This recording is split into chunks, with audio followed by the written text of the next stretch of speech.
Good morning everyone. আমি অভিষেক, আবারও একটা নতুন ব্লগে তোমরা সবাই স্বাগত জানাই। আশা করি তোমরা সবাই ভালো আছো, সুস্থ আছো।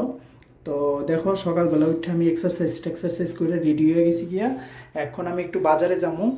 দেখো, বাজার থেকে গিয়া এই পড়ছি, বাজারে গিয়া ভিডিওটা করছি না আজকে। বাজার থেকে কি নিয়ে আইছি এটা দেখো। একটু আম নিয়ে আইছি, যেহেতু অম্বুবাচী চলতেছে, ঠাকুরের আম দুধ দিতে লাগবো। আমার লিগে একটু ওটস নিয়ে আইছি, মালিক একটা পান আর একটা সফলা সোয়াবিন নিয়ে আইছি। এই সোয়াবিনটা আমরা বরাবরই খাই। আর এখানে দেখো একটু কাঠবাদাম আনছি, এখানে কলা নিয়ে আইছি, সময় কলা ঠাকুরের লিগা। আর এখানে একটু খেজুর আনছি। বাস এইটুকুই বাজার। এখন স্নান কইরা পূজা দিয়া তাড়াতাড়ি করে আমি স্টোরে যাবো গিয়া, কারণ ডিউটি টাইম শুরু হয়ে যাইব গিয়া। এখানে দেখো মা রান্না করে লাইতেছে ডাইল, এর আগে করছে পনিরের তরকারি। তো দেখো মা সারতাছে এদিকে, আর এদিকে আজকে অনেক দিন পরে দিদি আইছে। দিদি বরবটি কাটতেছে, বরবটি ভাজা করবো আই থিঙ্ক দিদি। দিদির মিডলে একটু শরীরটা খারাপ আছিল, এলিকা দিদি আইছে না। তো আজকে আইছে দিদি, এনে বরবটি ভাজা করব, পেঁপে সিদ্ধ করব, মাছের তরকারি করব। যাই হোক, আমি স্নান টান করে পূজা দিয়া আয়া পড়ছি তাড়াতাড়ি করে স্টোরে। এখানে দেখো আয়া সাইডেই খুব সুন্দর, এটা একটা কাস্টমাইজ করা ছিল লকেট, শঙ্খের লকেট। এটার মধ্যে মানে সোনার কাজ করা ছিল। এটা কিন্তু হলমার্ক করা, অবশ্যই হলমার্ক করা, খুব সুন্দর এবং ইউনিক প্যাটার্নের। যারা এই ধরনের গয়না পছন্দ করো, তোমরা কিন্তু অবশ্যই আমার লগে নক করতে পারো, বা আমার ভিডিও দেখা তোমরা গোপীনাথ জুয়েলারির মধ্যে আইতে পারো। আমরা কিন্তু তোমরা যেই রকম ডিজাইন দিবা ওই ডিজাইন অনুযায়ী আমরা তৈরি করে দিব, ঠিক আছে? খুব সুন্দর। আর পরে শুরু হয়ে গেল লাইভ। দেখো, আমি যেই লাইভটা করছি এই লাইভটা কিন্তু ডাইরেক্ট দেওয়া আছে আমার ইউটিউব চ্যানেলে। তো সো তোমরা ইউটিউব চ্যানেলটা আগে সাবস্ক্রাইব করো, তাহলে দেখতে পারবা।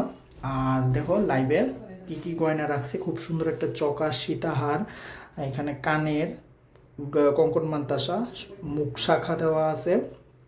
তারপরে এদিক দিয়ে একটা জেন্টস চেইন দেওয়া আছে, সলিড চেইন। এখানে একটা খুব সুন্দর বালা, খালি সোনার বালা পলা দেওয়া আছে। এখানে একটা রিস্ট চেইন দেওয়া আছে, আর এখানে একটা রতন চূড় আছে। তার লগে gents finger ring, ladies finger রিংও কিন্তু আছে। এই পুরাটা সেট, এটা একটু হাইফাই সেট করা হয়েছে। এটা অ্যাপ্রক্স 27 লাখসের মতো আয়া পড়বো। দেখো বালাটা খুব সুন্দর, একদম ইউনিক প্যাটার্ন। অনেক আগের থেকে এইটা চলতেছে, সত্যি কথা যেটা, অনন্ত নকশার বালা। তবে এটা কোনোদিন পুরানো হইতো না এরকম। তারা প্যাকেজের মধ্যে আজকে 3টা প্যাকেজ বানাইছে, ব্রাইডাল প্যাকেজ। একটা 27 লাখ সামথিং, একটা 7 লাখ সামথিং, আর একটা 2.5 লাখ সামথিং। এটা 7 লাখসের মধ্যে আছে। তো আজকের লাইভটা, আমি যেই লাইভটা করছি ওইটা ইউটিউব চ্যানেলে আছে। আর এখন যেটা আমি দেখামু তোমরারে, এটা কিন্তু ত্রিদিশা সবিতা করছে তার ভাষা দিয়া, মানে ককবরক ভাষাতে করছে। খুব সুন্দর করছে তারা লাইভ, বেসিক্যালি খুব সুন্দরভাবেই তারা লাইভ করে। এখানে একটা সরু বালা, সরু শাখা বাঁধানো আছে, একদম সরু একটা চূড় আছে, জেন্টস ফিঙ্গারিং, লেডিস ফিঙ্গারিং, পলা বাঁধানো, একটা নেকলেস, সীতাহার, দুইটা ইয়ারিং আছে একদম মানানো। আর এটা আছে 2.5 লাখসের সেই ইয়েটা, মানে প্যাকেজটা। খুব সুন্দর একটা পার্লের চকার আছে, নিচে একটা নেকলেস, কানের দুল দেওয়া আছে, শাখা পলা, ঠিক আছে? আর দেখো এখানে সায়নে ভিডিও করে নিতেছে, আমিও একটু ভিডিওটা করলাম, যেহেতু তোমরা লোকে ব্লগটা শেয়ার করুন তার লিখে ভিডিওটা করে নিলাম। সবিতা এখানে, সবিতার ভয়েস ওভার দিয়া করতেছে। আর এদিকে কিন্তু কাস্টমারও আয়া পড়ছে, যেহেতু আজকে 3rd ফ্লোরের এসিটাতে একটু প্রবলেম আছিল, এই লিগে আমরা 2nd ফ্লোরে আজকে লাইভের ব্যবস্থাটা করছি। আর এখানে তৃতিশা করতেছে। তো আমি আবার লাইভের মাঝখানে অলরেডি তাই করতেছে, তবে আমি কইলাম একটু তাকানোর লিগা। আর এখানে দেখো রাত্রেবেলা বাইরে আসেরা, আমি আজকে প্রসেনজিতের লোকে গেছি। তো আজকে বললাম দুর্গাবাড়ি বিওসির সামনে, এখান থেকে প্রসেনজিৎ একটু তেল বইরা নিব।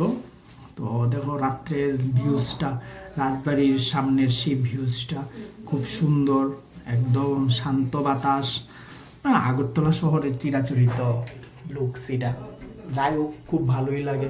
শহরের উপরের ভাইবসটা একটা আলাদা ভাইবস থাকে, আলাদা একটা মানে ইয়ে থাকে, শহরের লুকসটাই একরকম। আমরা সেই জাতীয় পতাকা। খুব সুন্দর। আর এইটা হচ্ছে সেই রাজবাড়ির সামনের ইয়েটা, এটা হচ্ছে দুর্গাবাড়ি বিওসিটা। যাই হোক, ওই রাজবাড়ির চূড়াও দেখা যাইতেছে এখানে, খুব সুন্দর। যাই হোক, অক্ষণ প্রসেনজিৎ তেল বইরা লাইতেছে, অক্ষণ আমরা যাবো গিয়া বাড়িতে। তো এইভাবে আবারও একটা ব্লগ শেষ করলাম, আবারও একটা ব্লগ তৈরি করে দিলাম তোমরা লিগা। এইভাবে আবারও একটা দিনের শেষ হলো। ভালো লাগলে অবশ্যই ব্লগটা লাইক কমেন্ট শেয়ার করো এবং থ্যাংক ইউ।